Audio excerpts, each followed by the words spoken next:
First of all, I just wanted to thank everyone for showing up today. We're really happy to get to have this conversation and really involve the community and work together, work forward towards something amazing. So my name is Joel Brierre, and I am co-founder, along with Victoria Wueschner, of 5, which is 5-MeO-DMT Information and Vital Education. And our mission at 5 is to help shepherd 5-MeO-DMT into the world in a safe and effective manner, starting with a centralized hub for resources and education on 5-MeO-DMT, engaging in clinical research, and assisting towards the FDA approval. The 5 website includes over 30 pages of free information on 5-MeO-DMT, including integration specialists, monthly webinars, scientific research, and more. In addition, 5 offers a training program that brings in over 35 guest teachers, including many of the people on this awesome panel. And over the course of 9 months, the aim is to provide students with the best education possible. With our next cohort beginning in September of this year, I believe we've got 2 slots left. 5 emphasizes and encourages a collaborative approach to this work and is proud to partner with individuals and organizations working towards a similar cause. And now, let's just get this disclaimer out of the way. 5 is focused on providing the world with resources to educate, inform, and promote harm reduction. The content of this webinar has not been evaluated by the FDA. 5-MeO-DMT should not be used to diagnose, treat, cure, or prevent any disease or condition. 5 does not endorse or promote the use of 5-MeO-DMT and does not encourage or condone any illegal activities. You are solely responsible for understanding and complying with all laws that may be applicable to you. Now that we've gotten that out of the way, I would love to pass it to our dear brother, Rak Razam. Well, thank you, Joel, and thank you, Victoria, for creating such a safe and sound platform for the community to learn and to grow. So I think that's our intention here today, is to provide people with some of the wisdom that the speakers have gathered over the years as facilitators and as people involved in the community and the culture of 5-MeO. We know that science has known about 5-MeO since the mid-60s. They've known the tryptamines, including 5-MeO in seeds, in plants, in the buffalo berries toad. We know that in the last decade and even in the last few years, 5-MeO has come to more pronounced attention throughout the world and the world's media with the emergence of the buffalo berries toad and the cultural movement that is associated with that. But 5-MeO has been part of the psychedelic legacy for generations, all the way back to the 60s, even with Ralph Metzner and the McKennas and a lot of the 60s type of elder generation. But it's never really peaked in our global culture until the last few years. So as part of this resurgence of the sacred medicine of 5-MeO, with not a lot of cultural containers, a lot of the indigenous peoples that might have them in seeds didn't really transmit a lineage. The 13 tribes of the Sonoran Desert did also not provide a lineage to modern Westerners. So a lot of the community you see here and a lot of the community who work and have had 5-MeO are kind of being the safety net for this medicine as it comes out into the world. And as part of that, only in the last 4 years or so, we have seen the emergence of a route of administration, which is the vape pens, which is an amazing technology and obviously can be used with a lot of different materials. When it comes to the most sacred and powerful substance, the psychoactive we know of in nature on the planet, 5-MeO-DMT, having this substance in vape pens brings a lot of ubiquity of use and a lot of dangers of some of the things we're going to talk about here today: the commodification, the desacralization, the lack of a container, the lack perhaps of awareness of what it is you have in that pen and where you're using it, how you're using it, what the risks are, as well as the benefits and potentially the growth. So thank you to all the panelists who are here with us today. Maybe we'll just go around very, very quickly and introduce them. Joel, you did start, so maybe we could just throw to you, maybe so people can understand what you represent and why you're here on the panel today. Thank you. Thank you, Rak. So my name is Joel Brierre, and I am a 5-MeO practitioner and educator. I am the founder of Kaivalya Collective, which is the parent company to both Tandava Retreats as well as 5. And really the entire aim of all of these projects and why I'm here is to, again, help and assist with shepherding 5-MeO-DMT into the world in a safe and effective way. And that's about it. Beautiful. What about your beautiful partner, Victoria? If you could just introduce yourself. Thank you, Rak. Yeah, I'm Victoria. For anybody who doesn't know me, I'm co-founder at 5. I'm also a retreat leader here at Tandava, so facilitating 5-MeO-DMT. And yeah, I just believe in 5-MeO-DMT so much, and it's important that we're getting education out. So yeah, just like Joel said, that it's in a safe and effective manner. So yeah, that's why I'm here. Beautiful, thank you. Well, let's go to Connie. Who are you, Connie, and what are you doing representing 5-MeO here? Hi, I'm also a 5-MeO facilitator and also TOAD to a lesser degree, also facilitating many retreats as well as individual work and working in a number of formats and different delivery methods. And one of my real passions with all medicine work is the emphasis on proper training and the sacredness of the container, as well as really thorough mentorship and accountability. So that's the perspective that I'm bringing. Wonderful, thank you. We'll get into all that soon. And so, Chad Charles, if you could just introduce yourself. Thanks, Rak. Hi, everyone. My name is Chad Charles. I'm a 5-MeO-DMT practitioner and educator. I work with both various 5-MeO-DMT in multiple routes of administration. And I think I'm here because I've been working exclusively with vape pens for the last 2 to 4 years. And so I've accrued a little bit of experience in that realm, and I have some things to share. Beautiful. All right, so we're going to get into it. So I think this is a really necessary discussion that the global community needs to have. And I just wanted to preempt it by saying, you know, there's a lot of dissension in global communities these days of so many things. There's polarity kind of conversations, us and them. 5-MeO really engenders a unity consciousness or a non-dual consciousness. And we like to invite people into these conversations. No one's trying to exclude or say that we're the only authorities or the authority on these matters. Speaking as people that have a lot of experience with 5-MeO, I think what we're really seeing in the bigger context is this medicine is now emerging and coming into, I guess, the capitalist structure in the senses that these vape pens enable the medicine to be connected to a consumer, where previously we've had a relationship with 5-MeO and this medicine where there's been, whatever you call it, either a client, but there's been sort of a facilitator or a practitioner or a shamanic practitioner, but there's been a level of holding a space for the medicine to be partaken of in a safe, sound, and sacred manner. But there's been, if not a hierarchy, there's been a protection. And what we're seeing now is these pens and this very powerful medicine are being let into the marketplace, often without warnings or labels or without this body of knowledge, this transmission of the wisdom which should go with the medicine. So it's a very different environment and climate that the community is facing, of the medicine potentially getting out to people that have no idea what it is. And just to come back to what we were saying, I believe what everyone is here to do is to try to create and transmit and share ways that this medicine can still be safely administered. But it's a big jump. For me, what I see is the medicine has left the container of the ceremony, whether we like it or not. And it almost is like we're trying to catch up and plug the holes, but there's something very seismic and something very significant which has shifted in the relationship of how the medicine is partaken of.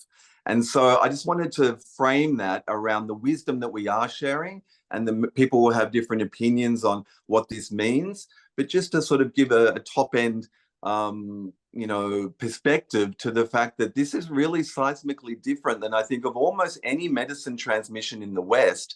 People might not respect, for instance, ayahuasca curanderos and their deep body of knowledge. They might want to just pop an ayahuasca pill.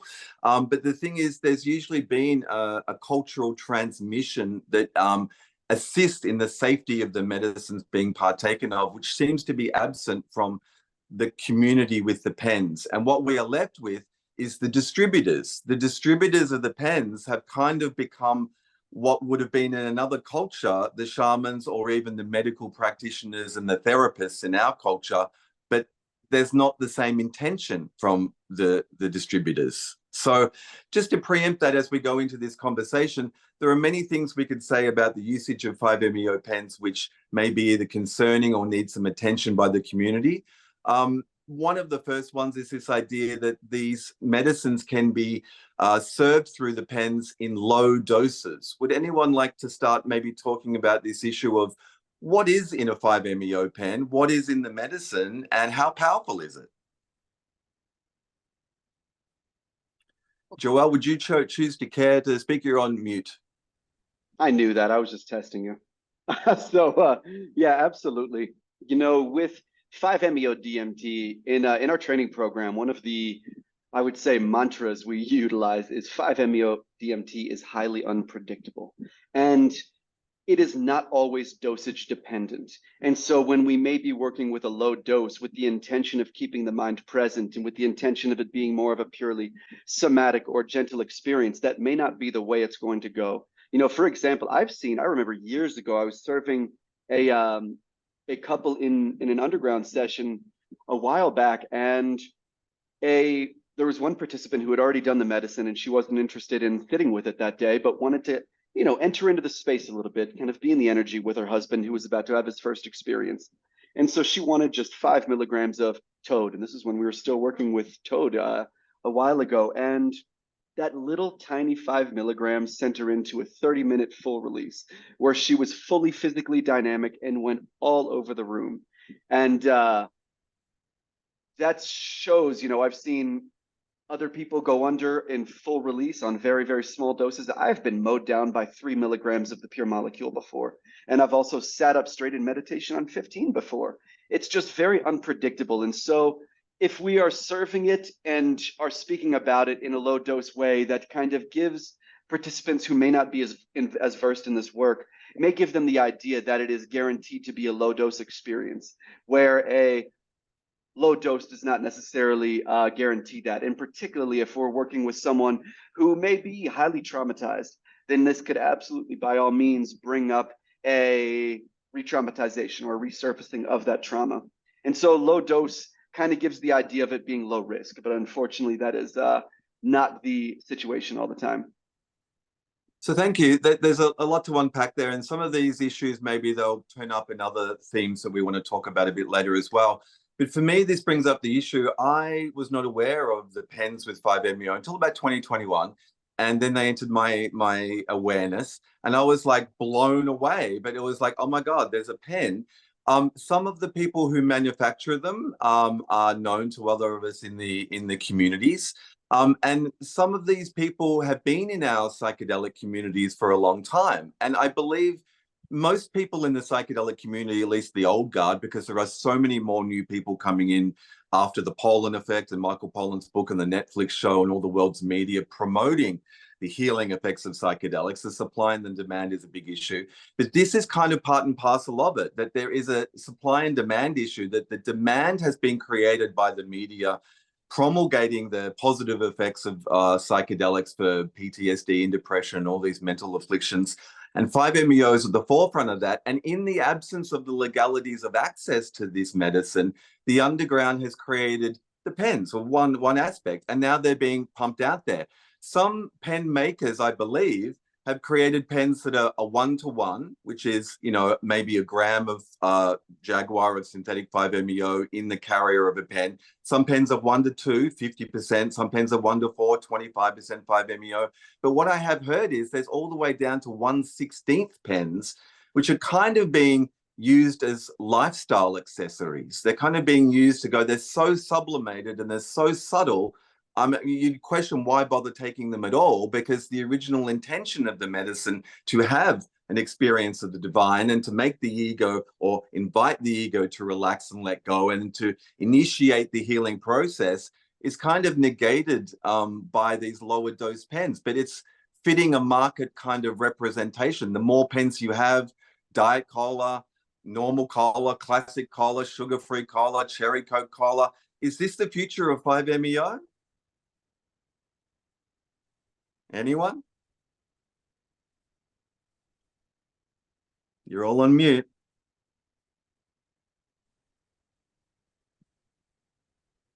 It remains to be seen, but I think that it is an important point to note about the consumption mindset that we're seeing with all substances, quite frankly, with the promulgation and the desire to to experience, you know, the healing potentials of these things. But we have to wonder, when it becomes such an easy thing to get your hands on, where is the sacredness in that experience, and where is the real intention being held and the safe container? When it's just essentially when you're handing a pen to a client to work with, you're essentially making them their own facilitator. And that's Yeah, a big weird thing when you think about a medicine this powerful and unpredictable. Let's get into that a bit later. All right, so one thing I know we've jumped into here, we're talking about 5-MeO. We're presuming that most of our audience know what 5-MeO is, and now we're saying 5-MeO is in a pen. It's like, wow, even better. It's like easy to use, ubiquitous, take it to the beach. It's like, you know, the new improved 5-MeO. What is 5-MeO-DMT? What's different about it experientially wise? Why is integration different? What are the medical risks? And also, what are the benefits? I know in this panel, we're really cautious because you guys are professionals and you're kind of setting, a lot of you in your practices, standards and modeling of responsible, ethical facilitation of this medicine. And we're talking about an industry which isn't that. We're talking, in fact, it's an industry, but it's not a community, it's a marketplace that's just selling pens. So that marketplace needs to know, what is 5-MeO and what makes it different? Chad, do you have any ideas on the atypical nature of 5-MeO? Well, I'm going to overlap a little bit with what has already been said, and that is it would be a whole different webinar to talk about what is 5-MeO-DMT. And I think what is key here, because of the narrowness of the topic of talking about vape pens, is that unpredictability. And I think maybe it's like, well, what does that mean, the unpredictability? What does that entail exactly? I would, to echo Joelle, I mean, basically, it means that large experiences can happen with nearly any dose. So what is a large experience is? I'm just going to put that on the sidelines for a bit. But that means that any quality of experience, whether it's everything you ever wanted or something hellish and nightmarish, can happen with any set and setting, any intention, any amount of prior experience with nearly any dose. So I think that 5-MeO-DMT is unique in that way, in that level of unpredictability. And I think that reasonable or responsible practice, whether you're taking it by yourself or you're offering it to somebody else, or you're a professional guide or shaman, you have to prepare for using that pen as if it's going to be the biggest experience you can imagine each time. And I don't think with any other substance we really lend that unpredictability to a mushroom or something like that. So that, to me, is what makes it atypical. What also makes it atypical on a qualitative scale is like it is reliable in its capacity to have a direct experience with source. And that's awesome. That's what makes 5-MeO-DMT desirable, and perhaps instrumental to maybe even the evolution of humanity. Who knows? I'm just going to put that grandiose statement out there. And so, of course, we maybe want to use it. And the question is, what is the best way? And so we talk about best practice that comes from being aware of everything that we're talking about here. So really, that's what I mean. That's what I think of what is worthy of talking about here. And when I think of unpredictable, like Joelle painted a picture of a scene where something wild is happening, and I think for somebody who doesn't know what 5 is and maybe listening, well, how unpredictable is it? Like, can this happen? Is that possible? And I would just invite us all to just consider these two things. Consider what a human body is capable of. by itself without any other things, just take a few seconds. What is a human body capable of? Mhm. So whatever you can imagine a human body being capable of, that's the range of possibilities I speak of when and the rest of us say that 5 is unpredictable. And in the same token, what is the human mind capable of? Take a couple of seconds there. What is the human mind capable of? So whatever you can imagine a human mind being capable of doing or thinking, that is the range of possibilities I speak of, that we're talking about when we call it unpredictable, and that is atypical. I'll leave it there for a second. If you want to take it anywhere further, Rak, go for it. I can continue on. Yeah. Though. Well, you put to the side this idea of what I guess maybe a big experience would be or a full release would be, but it's kind of challenging maybe for someone that's never experienced 5-MeO for us to say that in a pen like this is not a vape pen, but like this little device, it's like this incredible Promethean technology that could change your life, right? Now, this is kind of an upsell. This makes it enticing. It's like something in this pen could change your life, could connect you to source or God or the divine within. It seems an impossible statement to say. If we wrap the same experience in a ceremony with a container and with a facilitator, it's kind of still impossible, but you can kind of imagine it more because someone's holding space for you. But if we say there's this pen, and if this pen gets loose, if you buy it over the internet, and if you get it in the mail, and then if you rolls down your couch, which it always does, I've got to tell you, the pens always go missing, right? But wherever you think it is. And if someone gets that pen and has no idea what it is, and they just toke on that pen, they could have a very unintended consequence of a rapid spiritual decompression, maybe evolution or trauma, a traumatic experience. Now, if that happens to one person, it's one person. If it happens to 1,000 people, it's 1,000 people. But statistically, it's very likely that it's going to happen to every single person that buys a pen off the internet and doesn't know where they put it. Right. So what we're saying is there's a scale here of ramification of misuse of the responsibility of being a pen holder. And it kind of impacts upon the distributor who has a duty of care, who's putting this powerful medicine in the pen. And I think what we're saying in this webinar today is there's all these pieces to the puzzle and there's no blame here, but we're seeing that there's gaps in the duty of care blanket here that maybe the distributors, because their intention theoretically is to sell pens and make money. And usually the facilitator's intention is to hold the space for what wants to reveal in a spiritual ceremony. And those intentions are not the same with distributors and facilitators. So how do we reconcile that? You were saying that if a person buys a pen, whether they realize it or not, they become the facilitator. I think that's very important to land that one on everyone who's watching this webinar. Mm-hmm. Mm-hmm. Yeah, wow. I'd love to just jump in here because I think this topic is really the primary issue at the epicenter of the vape pen climate right now. And yeah, kind of giving everybody an understanding of what's happening.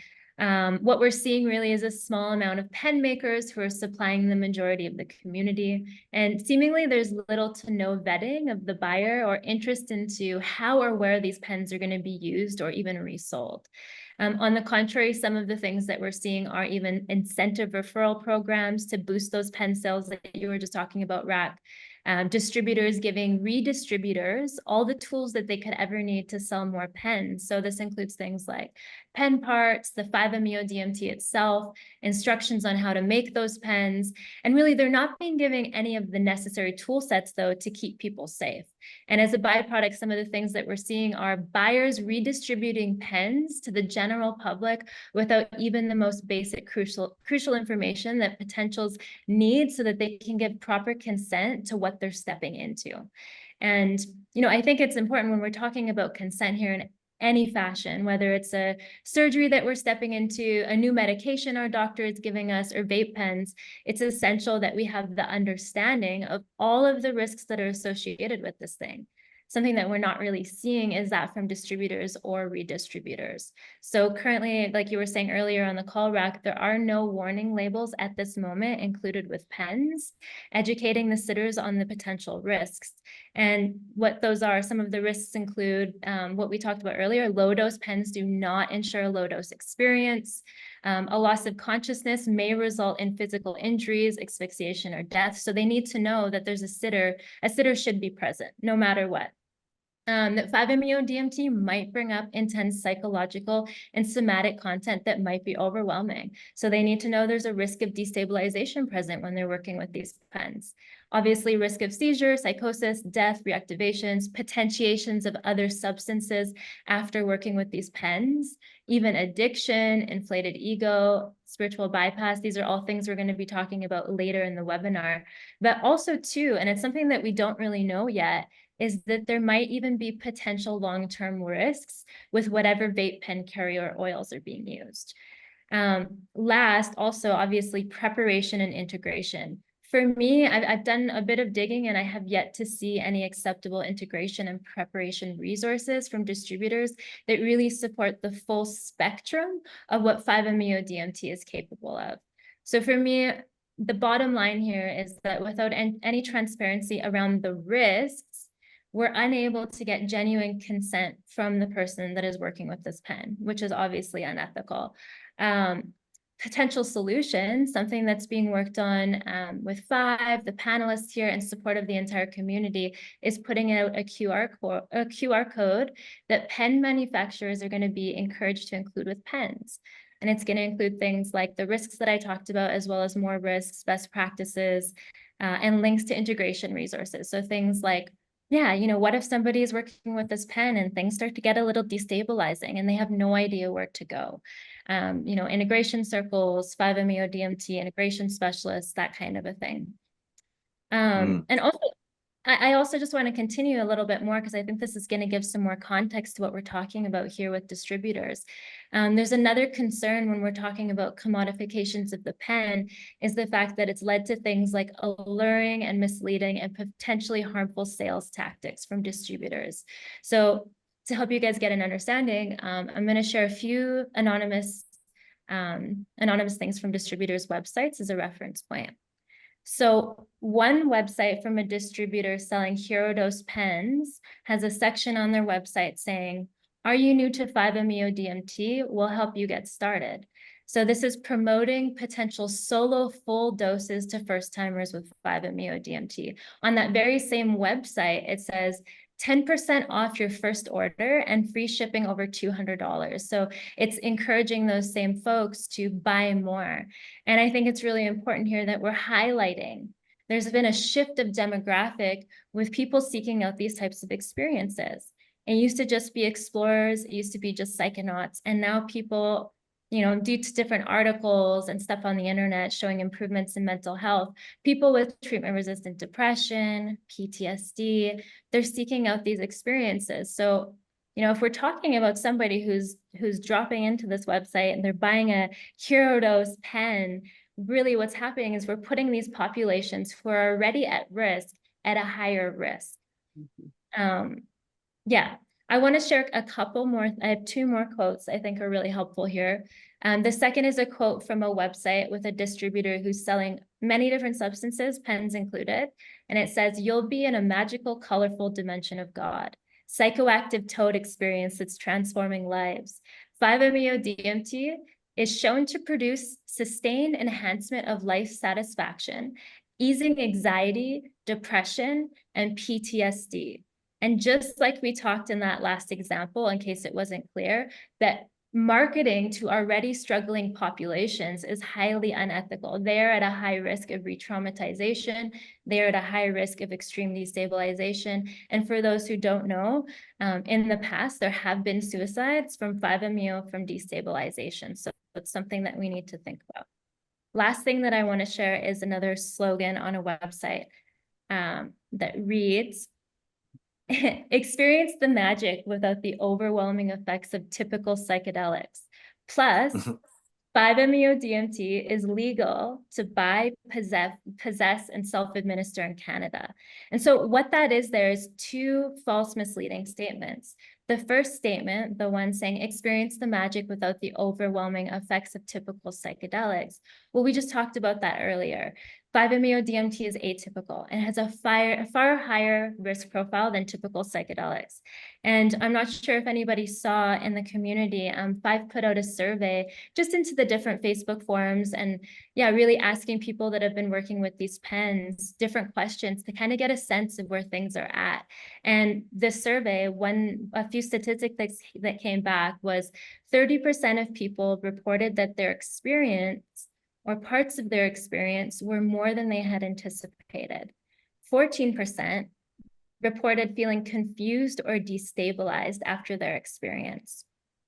That second statement that was saying 5-MeO-DMT is legal to buy, possess, and self-administer in Canada, that's also not true. It was instilling a sense of safety about the legality to potential purchasers to make sure that they feel comfortable with buying these pens.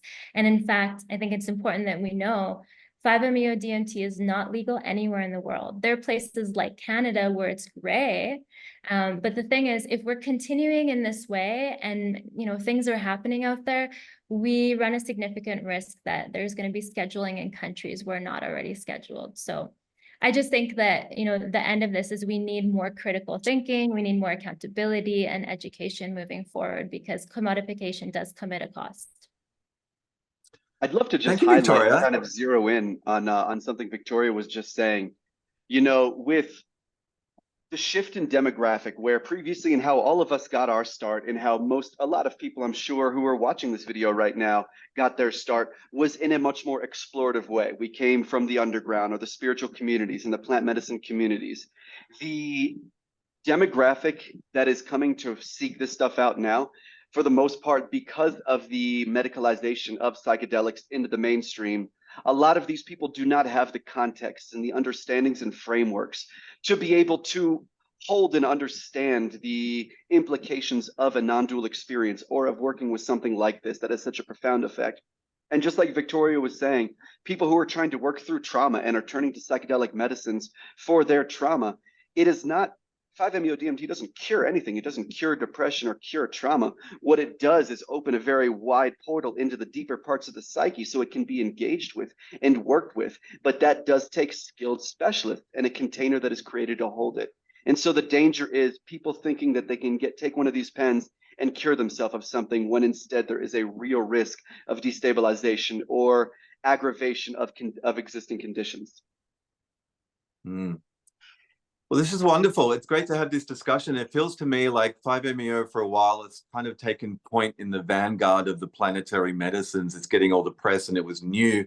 But the same problems of commodification and desacralization we've seen with other medicines over the decades is happening very quickly with 5, and now it's in the pens. And so it's kind of this flashpoint of the exact issues that psychedelics coming into capitalism and changing from within and going into the insurance medical model and all of these issues on one level, it's this clash of cultures. Like, how do we expect distributors to have the same ethics as facilitators? How do we expect consumers to become facilitators when they have no idea?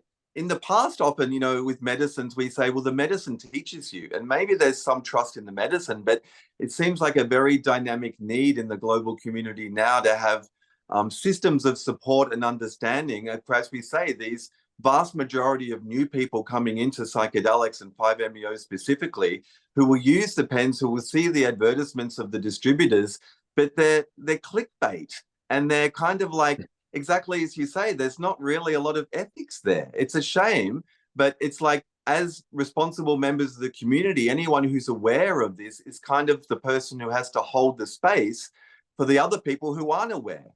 And maybe we'll get to that in a little bit about how we mentor or how we buddy or how we bring all these new people in. I don't know if everyone else, but does every single person get those Instagram click here and you'll get psychedelics? Like if you follow my friend on Instagram, any content everywhere.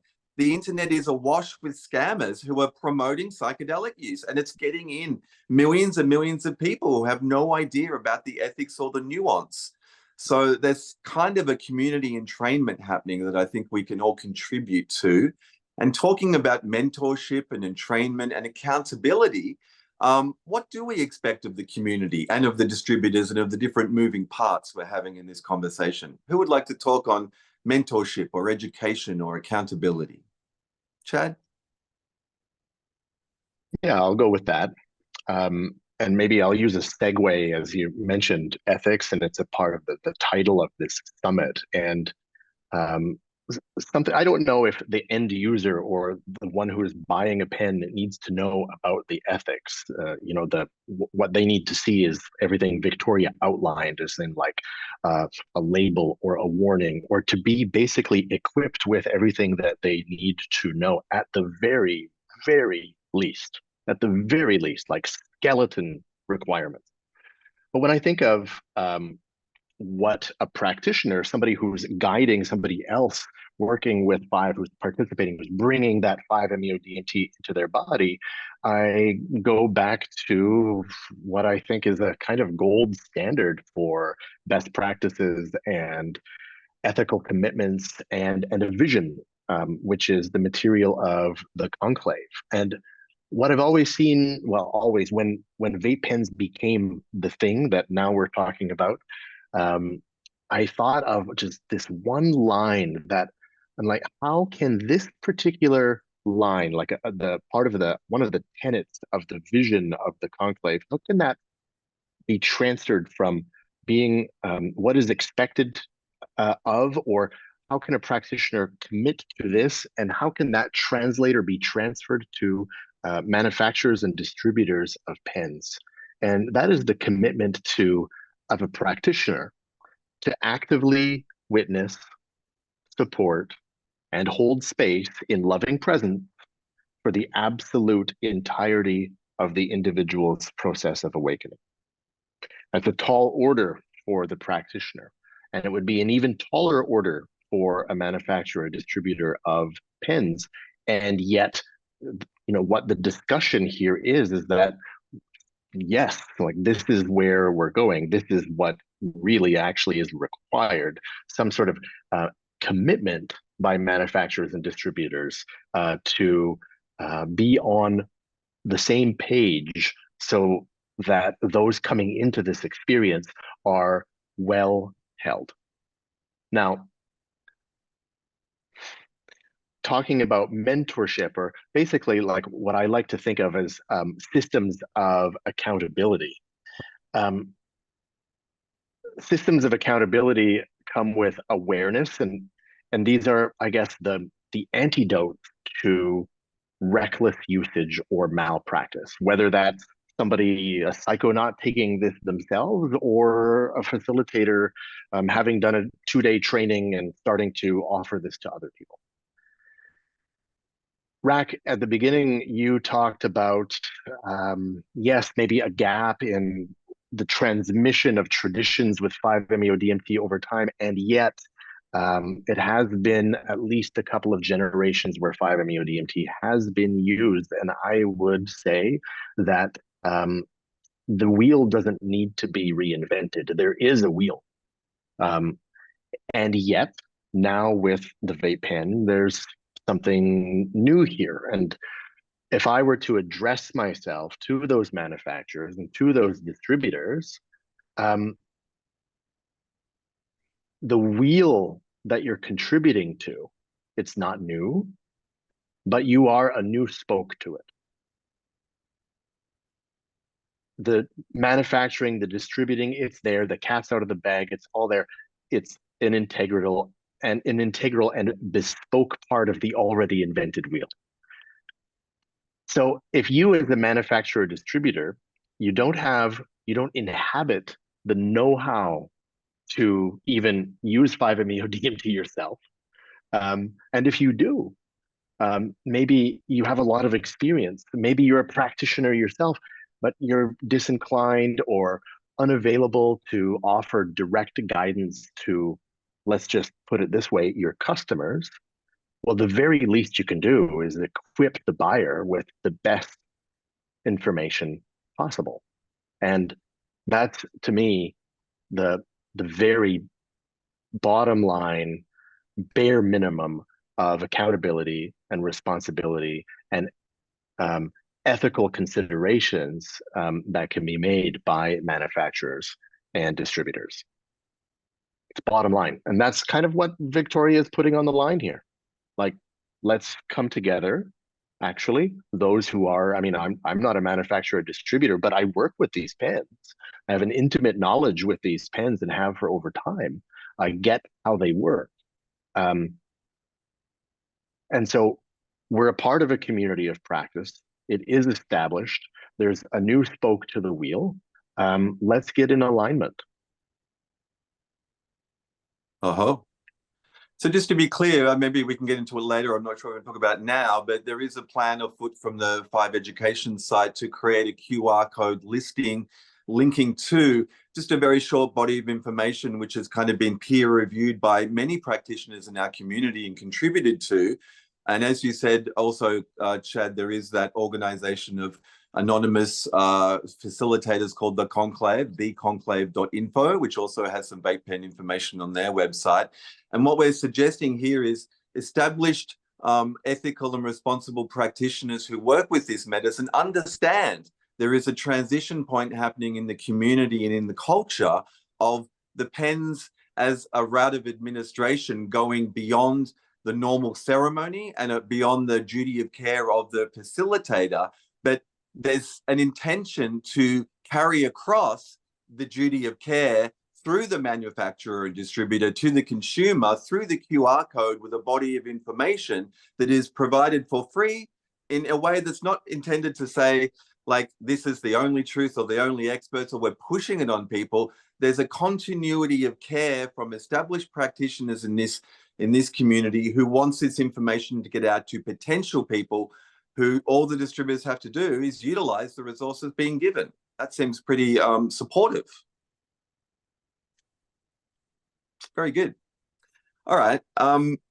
Wow, we're going through it all here. So as we've talked about some of these dynamics in the marketplace and kind of like the industry, I mean, this is kind of all important to many of us, but for the average person who is coming into working with psychedelics or maybe new to 5-MeO and coming into this potentially spiritually experience, what do they need to know? Say there is a QR code, say there's all the ethics and the warnings. And I've got to say, I totally understand the need for people to understand the power of this medicine and what the dangers are, but also what the benefits are.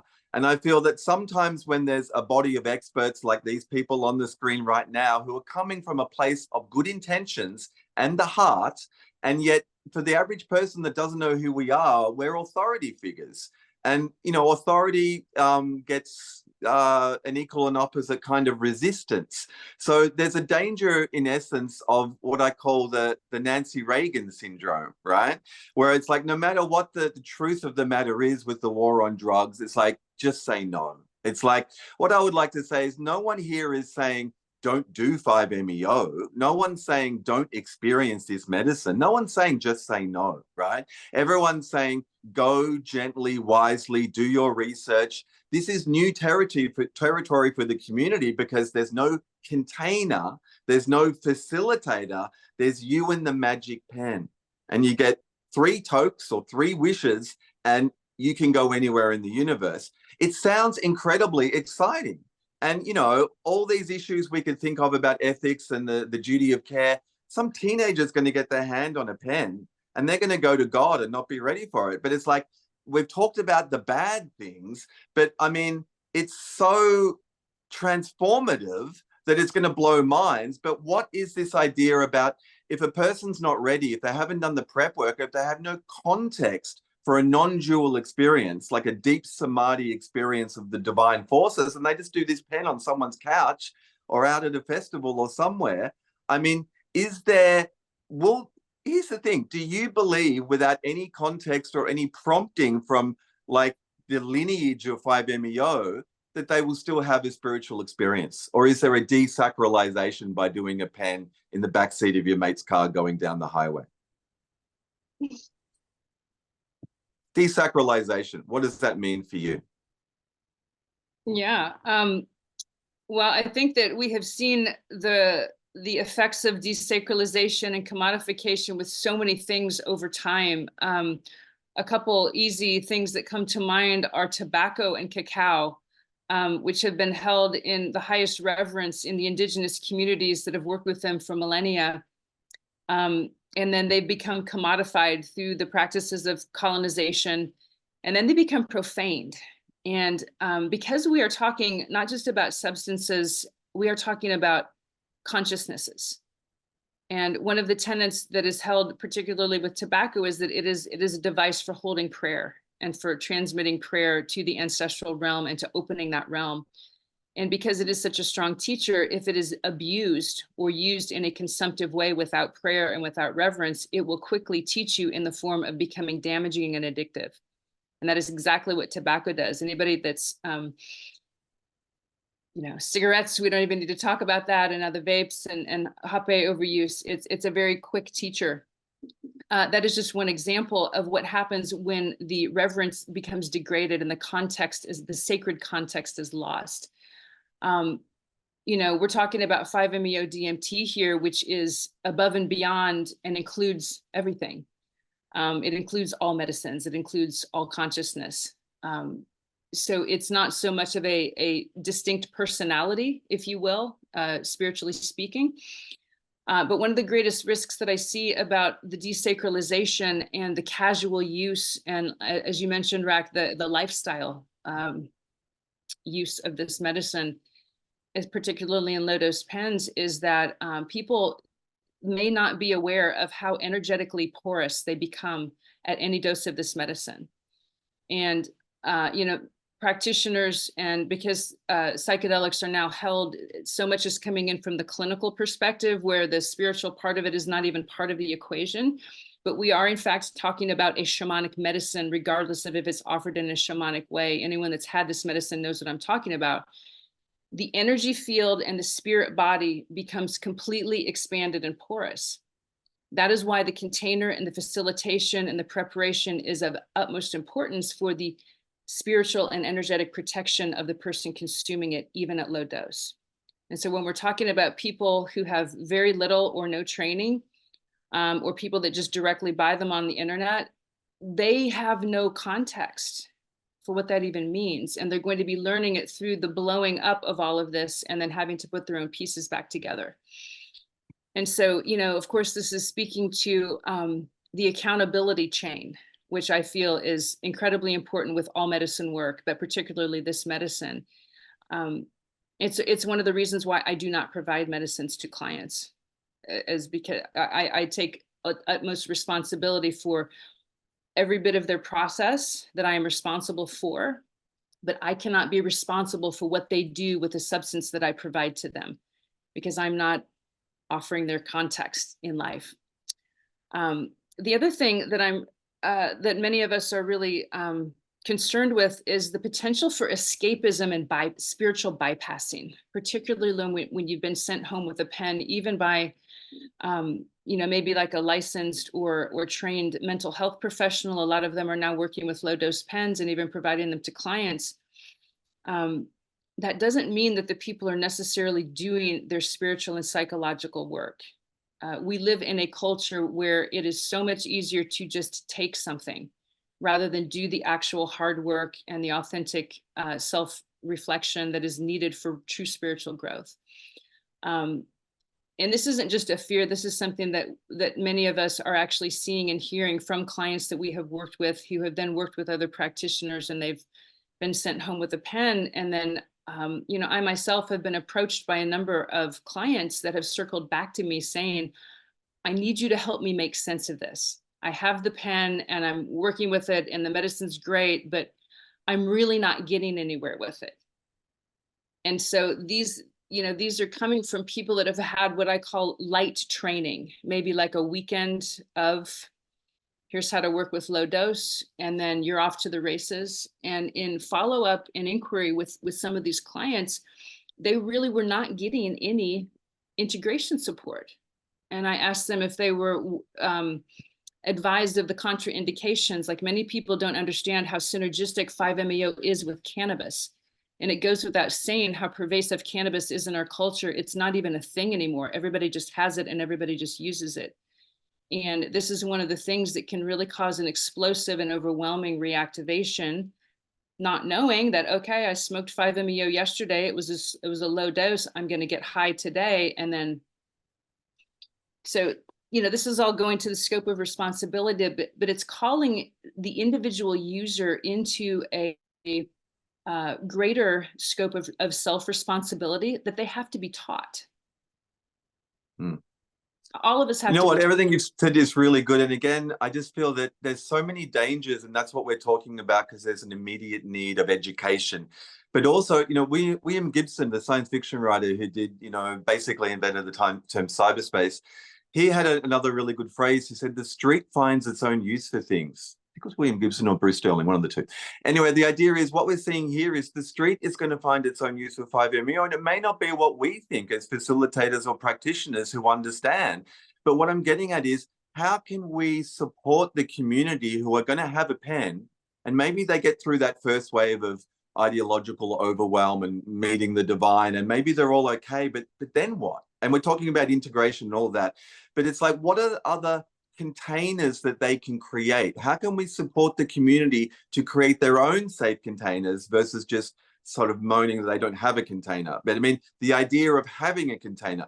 And what I'm getting to here is, Connie was a participant in, was it 2022, Connie, at the Tandava Retreat Center that Joelle and Victoria run, where I and a few others, Eugene and Quilly Powers, we formulated a Bridging Heaven retreat. And the idea was, it's a meditation retreat with low dose 5-MeO from the pens. So the tool of the pens is not the problem. It's how they're used, why they're used, what the ramifications of their use is. But I'm just giving an example of a way that a container can be created for the safe usage of the pens with low doses, with an intention, you know, to do it. There's that. One thing I'd also like to say is recreational use of the pens is probably inevitable, and the street will find its own use for things. And I'd kind of like to maybe even, this is out there, but a show of hands, who has used a 5-MeO pen in a private setting with their beloved in a romantic kind of sexual encounter setting? Anyone want to own up to that? I'll put my hand up. Yeah. Again, it's a container, and it's a container of a safe and sacred set and setting, and it can be incredible. But what we're saying is, there are ways to use these pens without the traditional transmission of lineage from practitioners to be kind of authoritarian. I mean, I don't think we're against the community using pens. We're trying to say, have a safe and sacred set and setting. Know that you need that, and know that there will be integration. Know that this is a big experience, and know that there are certain environments where these are not good ideas to use these pens, dangerous environments, driving, mixing it with other substances, festivals, things like that. For instance, and there seems to be a fear in the psychedelic community in general, and this, a lot of it comes from the medical establishment, which has spent decades clawing its way back into the FDA and to be able to use these things with, you know, legality and permission. And they're very, very sensitive, but they also have a lot of money invested in it, not just 40 plus years of political, you know, pushing shit up a hill to get these things back to be able to be used. But there's so much money in the psychedelic industry now, including people on this panel who have vested interests in their own, you know, pursuits. But my point is, there's a danger that people say that we don't want the 60s to be repeated. Does anyone want to comment on that? Do we really feel, I mean, if things went really wrong with the pens, how much would it take for the press to get on board and to say, dangerous use of 5-MeO pens in this instance, people have died. People have died using them in water and drowned. People have died without close supervision, choked in their own vomit, or things have happened. Is there a fear of the 60s which you feel is still present with the use of 5-MeO pens in the wide community without oversight? Joelle. Absolutely. That's a really good question, Rak.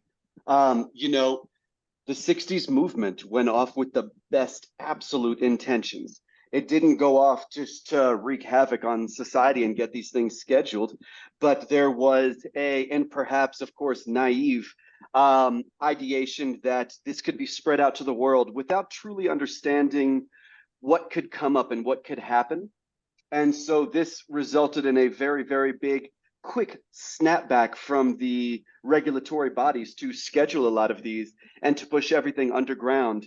And I think we've got another chance there. But right now, I think we need to move slowly and pragmatically and intelligently, because optics really matter right now. And 5-MeO-DMT has not had the best media.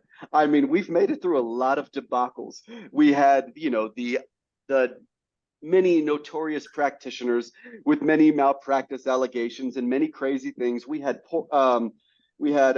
headlines saying Italian porn star kills friend with toad venom. We've got all types of things that just have earned 5-MeO a very unfortunate reputation, as well as the beautiful community that works with it. You know, even in a lot of the rest of the psychedelic space, 5-MeO's kind of looked at this crazy out there, ungrounded theme that's just not safe, and no one really wants to go around. And it's unfortunate, because I think everyone on this panel, and most of the people, if not all of the people watching this session right now, really believe in this medicine. We've experienced it, and we see the potential. We see what this can do for the world. But we don't need another bad headline. We don't need someone, you know, taking a 5-MeO pen out of their purse while they're driving, you know, stopped at a red light and deciding to go for a quick little head rush, and then all of a sudden the light turns green and they crash into something. We don't need any unfortunate incidents that can hinder the chances that the world has of getting to experience this molecule. And I think that can't be understated, that we can learn from the 60s movement. We can learn from what they did right. We can learn from what they may not have taken into consideration. And we can all work together to move forward, being aware of our own tendencies towards being evangelical, and, you know, kind of getting to understand the implications of what we're doing and learning along the way, and always being open to evolving and growing, and again, working together as a community. When we're talking about the potential risks of 5-MeO, there's something which just came to me from, we talked at the start. We're kind of talking about this difference of intention with facilitators, and with this existing lineage of 5-MeO and medicines in general. We understand there's a spiritual use, not just a medical. And, you know, the medical establishment is entrenched in the insurance model and the medical model, and they're kind of replacing antidepressants and SSRIs with psychedelics. And there's the intention may be to heal, but there's all money behind it as well. It's different intention. And what we're describing now is the medicine through the pens, the 5-MeO and the pens, is getting out onto the streets, and it has its own use. And there may be cultural containers which we cannot imagine that are going to be helpful and transformative and supportive, and that hopefully communities find a way to become their own facilitators and to look after their friends and family they may serve medicine to. But there is a duty of care, and whether you like it or not, you're responsible if you have that pen for yourself and for anyone that has access to that pen. And so, you know, the Conclave says on its website, we invite you to take on board the responsibilities of being a pen holder, as well as the joys of using the pen. I think that's really important. But one thing we're also overlooking is psychedelics in general, you know, change the headspace, default mode network, lower the egoic sort of state in the frontal and parietal lobes with 5-MeO. But they also, especially 5-MeO and the tryptamines, they can grow dendrites as well as synaptic pathways. The neurogenesis effect is largely unstudied. We know that these medicines can have an effect on the brain of growing new pathways, but usually people have peak experience with 5-MeO, not that often. And we have no idea, and I don't think this is necessarily a bad thing. I don't think it's going to do anything bad, but you are changing your brain structure. And if you do a pen, I work with the neuroscientist, Dr. Juan Acosta, and also Dr. Michael Villanueva, doing 5-MeO studies and research on what's happening. But one thing that one of the doctors said to me once, when they were doing EEG studies on the brain, you don't need a full release to get an accurate study of what's happening in the brain. The brain responds on low doses as much. It doesn't change the structural changes high to low doses. You can get accurate readings on handshakes more than you can on full releases. So what I'm saying is no one has studied, you know, long-term pen use in low doses and what that's doing to the synaptic pathways, the dendrites, the neurogenesis of the brain in growing new capabilities. So that could be a plus, really, realistically. But I think, as Connie might want to comment on this, because of the carrier of the pen, the glycine or the glycol or whatever it's called, and you can get different varieties of it. It can be very damaging for the lungs. We have no idea about the long-term vaping effects on the human being with 5-MeO. Do you want to speak on that, Connie? Yeah, and obviously some people are more sensitive to smoking and vaping than others. I happen to be one of those people that's very sensitive to all kinds of things. So I notice maybe more than the average person. But what I will say is that the users and the practitioners that I have just casually queried, they do notice a change in their breathing and their throat with a lot of vape use. I'm going to read a quote from Nature magazine, which is a very highly respected scientific publication. As vaping is a new and unprecedented stress to the human body with the ability to generate pyrolysis products. Pyrolysis means decomposition brought about by high temperatures. So the thing that's in it may not necessarily be so harmful, but when it's heated to the degree necessary to create vapor, it changes what's the composition. So these products are more toxic than their parent compounds, and it seems prudent to strictly limit the number of chemical entities in e-liquids. And we can post that link if people want to read it. It was interesting. There's a number of illnesses that, this kind of all hit when the first vapes came out, the nicotine vapes. Popcorn lung is a bronchiolitis obliterans. It's a condition that is blocking the smallest airways, the alveoli in the lungs. And, one would think that it would take an awful lot of vape consumption to do that. But we have to remember that the lungs are literally the most delicate organ in the body. And then you can also develop vaping-related lipoid pneumonia, which is the pooling of the oils in the lungs. I think it's safe to say that the cleaner and the greener the product, the better, and to stay away from all flavorings and the additives, that kind of like the bubble gum. Hey kids, try this. It tastes like watermelon. There are a number of things being made with a terpene base and various compositions, but if we're all using pens, we all are happy that this has been a development in our work. But one of the concerns I have, particularly with these very, very low dose pens that are being offered to folks, is that you're getting more vape fluid than you are medicine. And because they're low dose, and the nature of just having the convenience of it, it encourages more frequent use, potentially less of a sacred experience because now it's more of a regular thing. And then we can't ignore the fact that we are inhaling something that we're really not supposed to be inhaling, like it or not. So I just want people to be aware that this is not without risk, the use of the pen.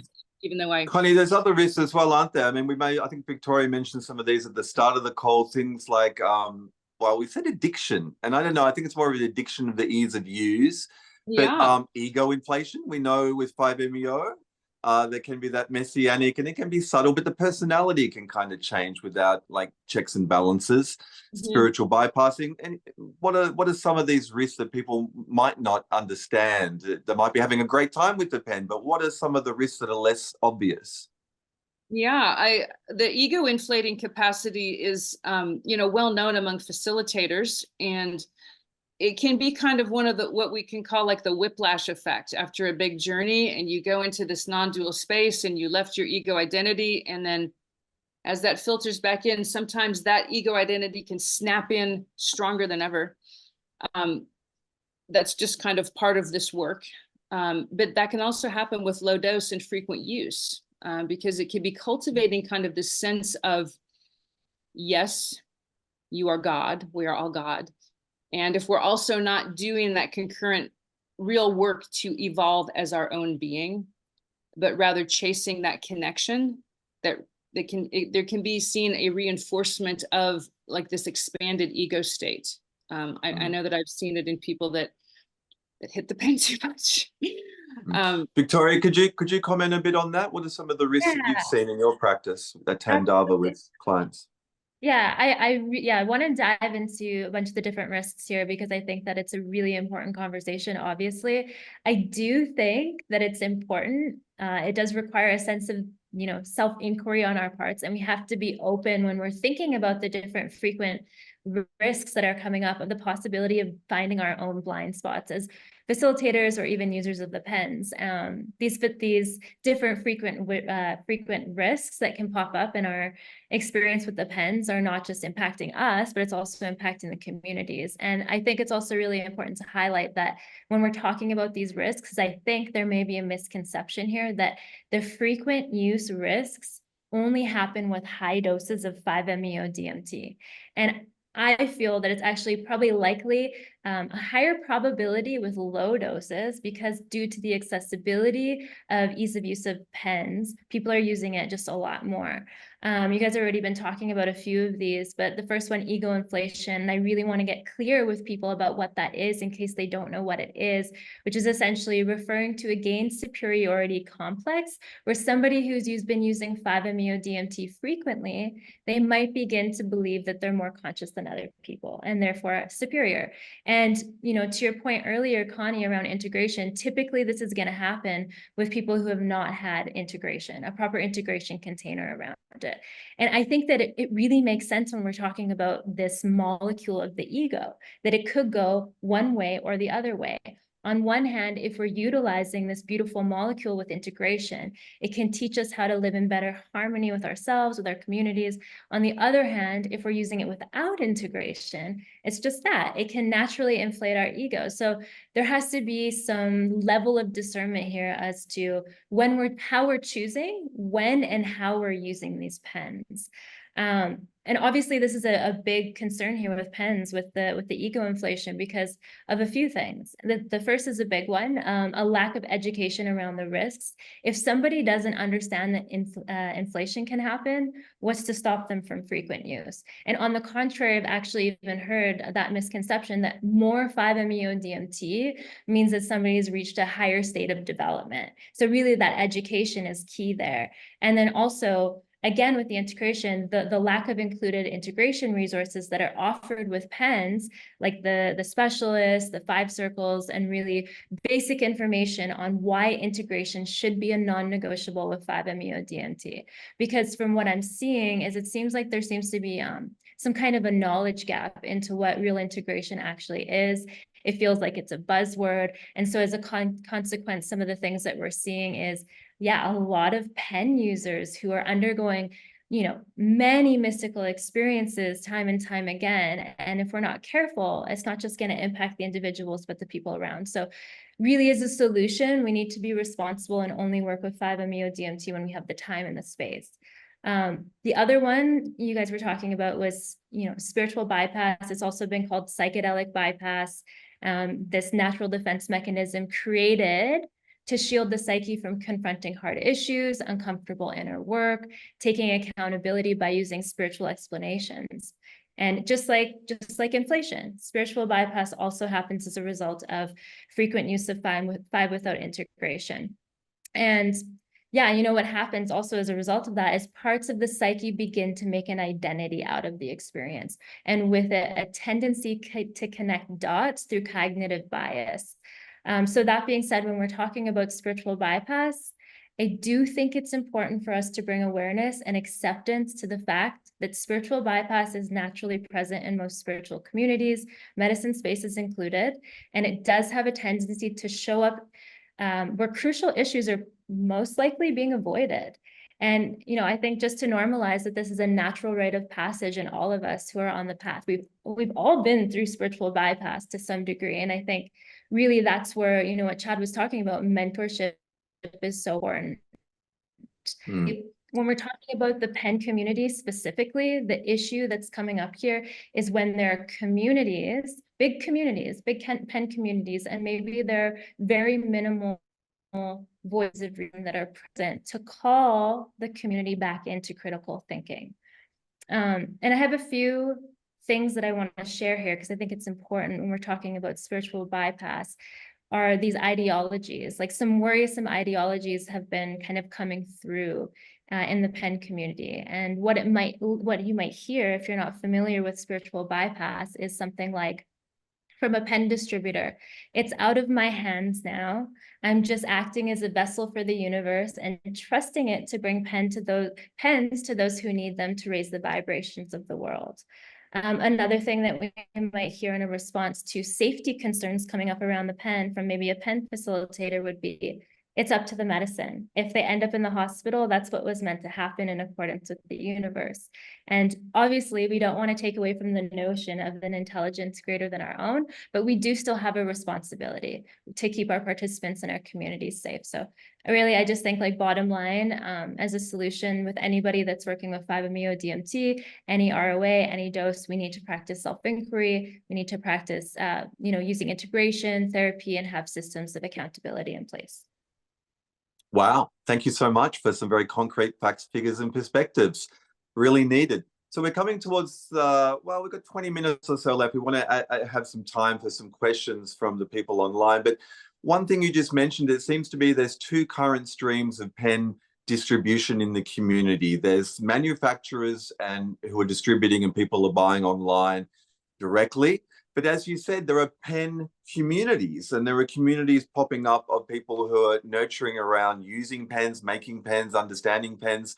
But some people are manufacturing and serving or selling the pens onto facilitators who are then serving to other potential facilitators who are doing short training courses and things like that. Do these people need to take on board these kind of ethics and standards and safety nets as they transmit to potential members of the community? Or do we think about these streams, the pen trainings, as well as just the people buying them direct from manufacturers? I'd love to speak to that, but Chad, I see you have your hand up. I'd love to hear you first. I was going to riff off of what Victoria was saying. So in terms of pen trainings, I don't have any experience with that apart from riff away, Chad, riff away. Riff away. All right. I guess what I wanted to riff on with Victoria, turning to really face the manufacturers and the distributors in the realm of inflation, bypassing, etc. And sometimes I like to think of, and I want to tune into something that you said, Rak, is like, can we focus on like what are the benefits of 5? Why are people taking 5? Right? I want to kind of intersect a couple of these things here. One of the things that I notice about ego inflation, or whether it's from frequent use with low dose or high dose, or I don't know much about that, but it is that there sometimes this inflation or almost this invincibility that misses, bypasses, or resists many of the coveted qualities that we all wish for ourselves and for everybody else. And so rather than a humility or a reverence or a devotion or acceptance or forgiveness or kindness or whatever might come through having these incredible experiences, there's this sense of higher than or invincible from, a lot of appropriation of many different parts of our psyche or egoic selves that are taking on and eclipsing some of the qualities that we could have from that. And what I want to say about that is, Rak, you've been talking a lot about the market economics of the sales. There's manufacturers, there's distributors. Victoria talked a lot about like what is being said on the websites and whatnot. And I like to always do this. I like to go back to, because I really like what they have to say, is another line on the conclave's vision. And that is that there's a commitment to surrendering completely to the unfoldment of divine will and to remain detached from the fruits of our individual endeavors. Okay. Now, those who are manufacturing and distributing pens may not agree to that mission, to that vision. Those who are manufacturing and distributing pens may believe that their actions are manifestation of divine will, where their personal and individual will is not involved, or that their individual endeavors are in complete alignment with divine will. Now, I don't know, I'm going to suspend my judgment on those contemplations, but I guess what I can safely say, and has been said here, is that those unintended experiences have occurred because of that reckless usage. A lot of times, especially with those with a lot of experience, it's like the attitude is, I got this. I've done this 100 times. So what would be different about it this time? And we slip from the ritualization, the invocation of the sacred into the casual. Mm-hmm. And those are the risks that are inevitably taken by the intrepid, risk-taking psychonauts and adventurers. But when it comes to a guide inhabiting an attitude like that, we might go beyond reckless usage and call it malpractice. And so when I think of the manufacturers and distributors, what is malpractice in that realm of economics? And what is a system of accountability that the manufacturers and distributors could be included in? I don't know what those are. I hear this QR code. That's great. Can that QR code give access to other things that are more not just education about the risks, but maybe about invoking the sacred in one's solo use, or access to a directory of vetted integration specialists or something like that? Like, I don't know what the nitty gritty or the nuts and bolts are available or where we can go with that, but we're here to brainstorm to some degree. I'll just leave it there. I think that's crucially important too, Chad, and I'm really happy that you mentioned that, because again, this isn't the 80s or the 60s, and it's not just say no, right? It's like go, go, go. The whole global community has become psychedelicized, and as we said, there's supply and demand issues, and there's agendas, and there's ego, but underneath it all, I believe there's a collective intelligence and there's a divine plan. And you know, Mario Garnier, who used to do the World Book for Various Congress with me, he'd say this molecule, the 5-MeO molecule, and the intelligence behind the molecule, it has its own plan. You know, we used to say that ayahuasca is reaching out to embrace the world, and it had an intelligence and it had a plan. And as it hits capitalism, it's going into these nooks and crannies because it has to. It has to transmit into our culture, into our habits to get under the ego structures. But then knowing this, what are the best outcomes of 5-MeO pens out in the community? How can we encourage people who own the pens, who are consumers, we could say, to become kind of a facilitator? We need almost a new word, almost in the same way that everyone bandies around this shaman word, which was invented, you know, by anthropologists, because we didn't have the archetype of the medicine person in our culture because we killed them all, right? Over hundreds of years. But what I'm saying now is there's a role in our community of people having these incredibly powerful tools which have this medicine in them. How do we empower them to recognize the power that they have in the pen to be stewards of the medicine in their communities? How can the consumer take up their own ethics and responsibilities? And what do we think, panel? This is probably our last question before we go to the audience's questions. What do you think the ethics and responsibilities, and there's the gold that we're aiming for, not just the warnings and the ethics, but what can people do to be ethical stewards of this medicine? I think in order to become ethical stewards of this medicine, we need to be aware of all the subtle nuances that separate 5-MeO-DMT from all other plant medicines and psychedelics. I think as practitioners, I think manufacturers of pens, anyone distributing pens, we all have an ethical responsibility to not put our participants at risk and to not put anyone at risk by giving them something that could do them harm. I think, and this may not be a popular opinion, but I think it can be okay to feel that maybe 5-MeO-DMT and iboga or ibogaine are two medicines that don't necessarily belong or are necessarily appropriate for public use without the guide or care of a trained facilitator, because the safety profile on those two are so different. For example, a psilocybin therapist, and this is kind of answering someone's question in here, a psilocybin therapist may be able to give micro doses or small doses of mushrooms to their clients to take home with. And that's safe enough. But I think everyone on this panel, I think all of us probably know at least one person who is experienced with medicines and died from solo use. And it's one of those things where these things can arise, and a lot of people don't realize it because it's so chemically, and the name is so close to DMT, and all of us pretty much probably got our first DMT experiences in a very casual setting, or done by ourselves, getting the information off of Nexus or Arrowhead back in the day.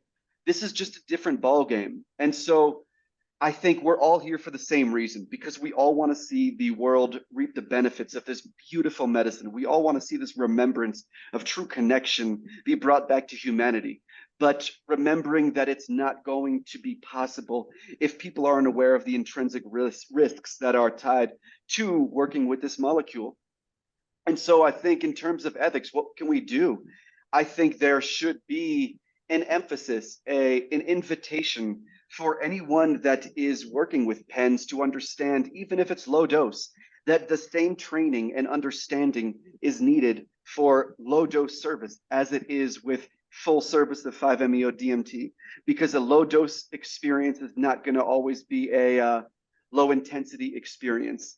And so getting accustomed with what can arise in a full experience, and people not training to serve 5-MeO or serve pens if they've never had a full release. If they've never had a full release, they cannot understand what they're putting their participant through if it ends up going that direction.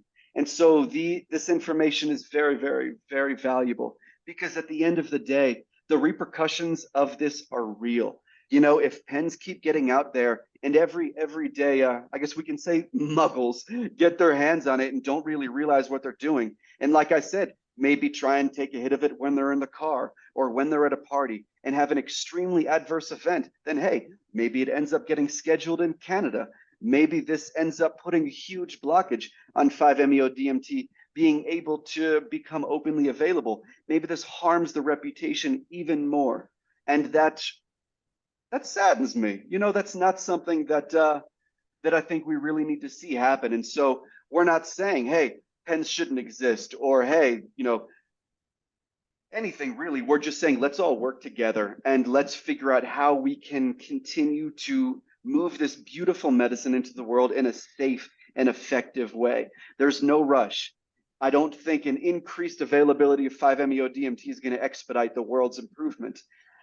Good service of it is, and people having space to address what's really occurring in that space, absolutely. But if we get a repeat of the 60s movement, we're gonna just go right back where we came from. And so yeah, I think we can take some questions. Yeah, anyone have anything else to add before we go to questions? Closing comments from the panel before we go to questions. What's our first question? Chad, I believe had one last thing to add. I see your hand, Chad. Yeah, there's one last thing that I would add, and riffing off of what you just said, Joelle, thank you. It is inevitable, like what the line was that Rak said about the street will find its own use, and that is inevitable, and I believe that. And I guess maybe I'm addressing what I'm about to say to those who are already using pens, who are interested in using pens. And an analogy that I like to use is getting my hair cut. I could get my hair cut at home. Like, I can cut my own hair. I could. I have done that. It doesn't really turn out that well. I could probably get better at it if I tried harder. There are many parts of my head that I cannot see, even with the multitude of mirrors that I might use. And so I go to the barber, and chances are, almost every time, I'm at least satisfied, or at least a job has been well done, and all of the parts of me are well taken care of. The parts I can't even see. And I trust that. Now, in the world of getting my hair cut, luckily in the city that I live, I could count, there's probably half a dozen just in the next couple of blocks. It's accessible to go to a hairstylist. And what I wish perhaps is that there are more responsible practitioners that are well trained, that have developed a lot of know-how in taking care of you and your psyche and your incredibly exposed and open, vulnerable heart, and that it's accessible and that we can trust it. Because otherwise, cutting my own hair at home is not optimal. I can I see, love Chad. that. Yes. So All I right, see a let's really go good to some question. questions. Yeah. I see one here that's very pertinent. Wondering if you can share some ideas about the relationship between trauma and challenging experiences in 5-MeO. Would it be fair to say that someone that suffered severe trauma should have extra care and a complete matrix of prep, set and setting, dose, and integration that someone that has not?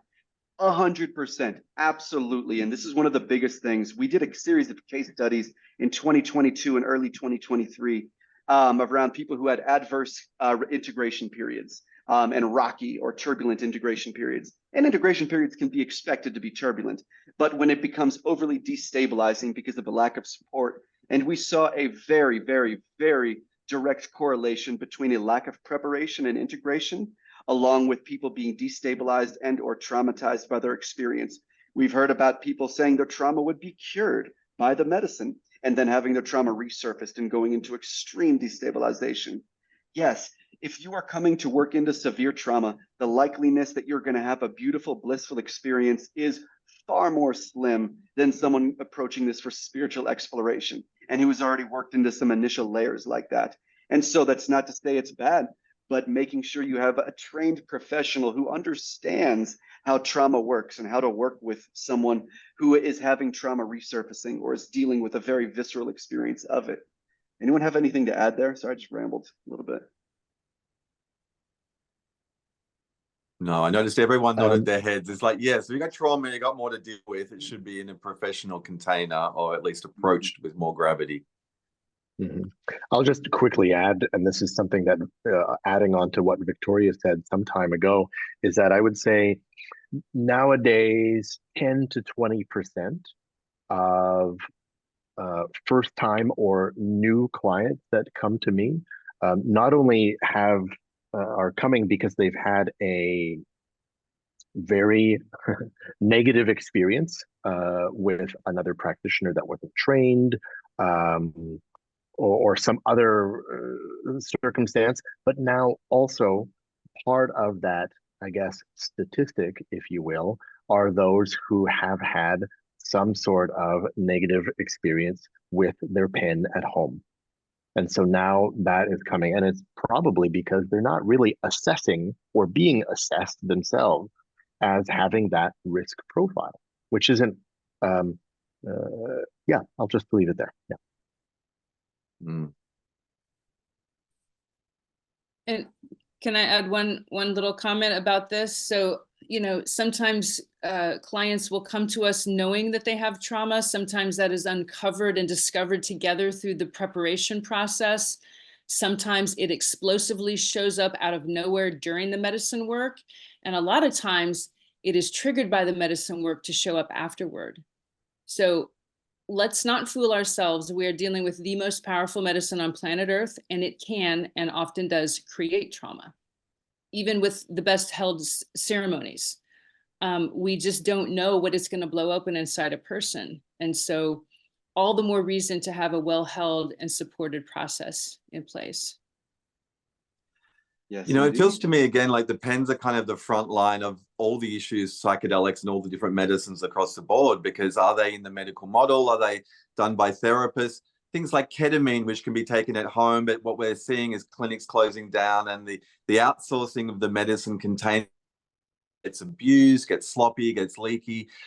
Same issues with the pens. But what I'm seeing is there are services out there that could do the prep and the integration, like counselors and integration specialists and beforehand.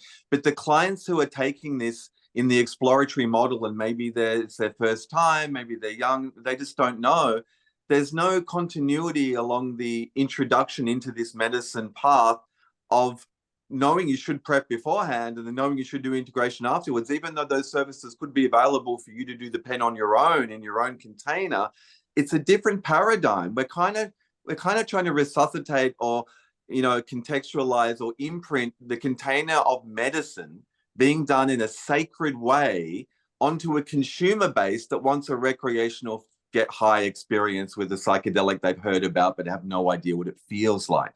And there's a complete disconnect between these two paradigms. So I appreciate everyone in this panel taking time with ethics and responsibility and care and compassion to try to imprint and try to convey the nuances of the difference of these paradigms. I think that's the essential thing where we're trying to contribute to the community. Yes, I indeed. hope. Yes, indeed. So we are all out of time, but there is one more question that is, I would say, very pertinent to the topic. So I'd love to just speak to that very quickly. Would you care to speak about the risks associated with serving people large doses and the safety profile of that versus the safety profile of a titrated low dose delivery such as pens?